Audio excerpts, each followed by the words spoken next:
Sénatrice Bernard, merci, Votre Honneur. Honorable sénateur, je suis ravi d'être ici sur les terres non cédées des Algonquins Anishinaabe. Aujourd'hui, j'appuie S-230, loi modifiant la loi sur le système correctionnel et la mise en liberté sous condition.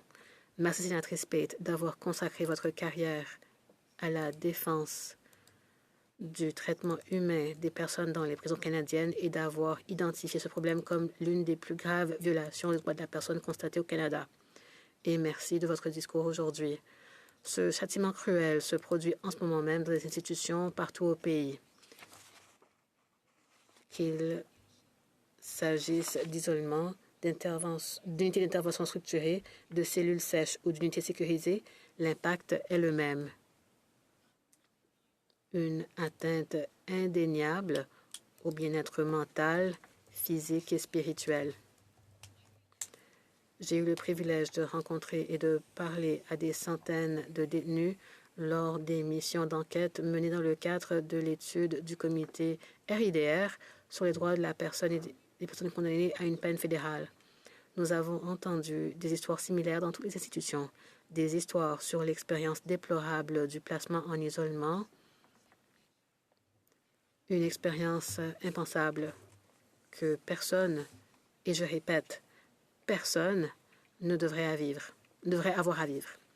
J'insiste fermement sur le fait que la punition pour un crime est la peine elle-même et pas un traitement inhumain illégal répété pendant la purgation de la peine. Certains des récits les plus troublants que nous avons entendus provenaient de femmes autochtones et noires incarcérées et de leurs défenseurs. Tona, nous venons d'entendre la sénatrice Pate parler de Tona. Tona était l'une des personnes que le comité a rencontrées et son histoire est restée avec nous. Tona est une survivante de la rafle des années 60. Il était perturbant d'entendre des récits de dommages irréparables à sa santé et à son bien-être. Nous avons entendu l'histoire de nombreuses autres femmes qui ont suivi une trajectoire semblable à la sienne. Les enfants autochtones et noirs sont surreprésentés dans le système de protection de l'enfance, ce qui se répercute directement sur la représentation disproportionnée des adultes autochtones et noirs dans les prisons au Canada. C'est ce que nous appelons parfois la voie directe de la protection de l'enfance vers la prison. C'est un contexte important lorsqu'il s'agit de s'imaginer les types de traitements que nous trouvons acceptables pour les législateurs.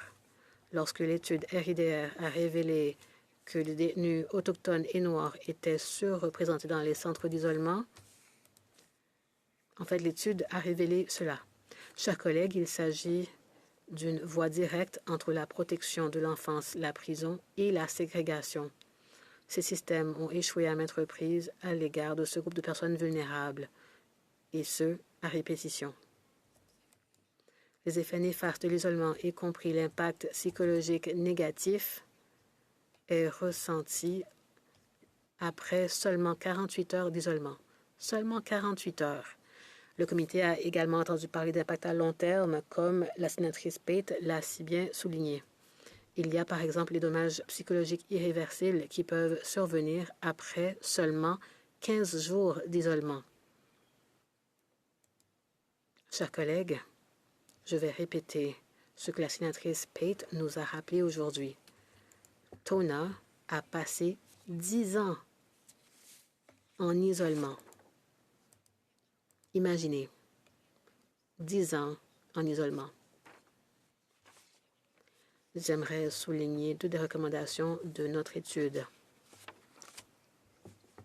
sur les droits des personnes purgeant une peine au niveau fédéral.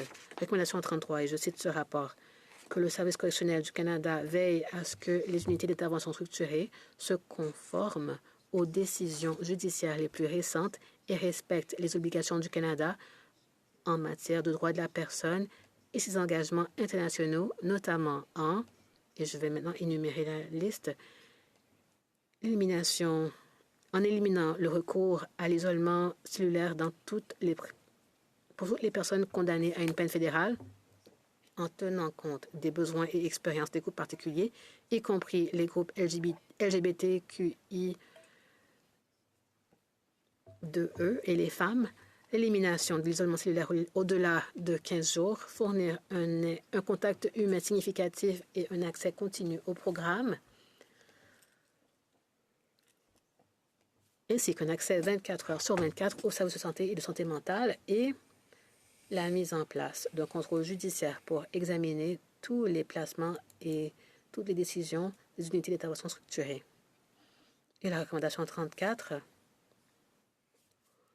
que le Service correctionnel du Canada cesse immédiatement le recours à l'isolement, quelle que soit la désignation employée, des jeunes, des femmes et des personnes aux prises avec des troubles de santé mentale invalidants, et qu'il effectue des évaluations de la santé mentale et mette en place une surveillance judiciaire pour éliminer la représentation dans les unités d'intervention structurée des personnes autochtones, noires ou d'autres origines raciales et de celles ayant des problèmes de santé mentale.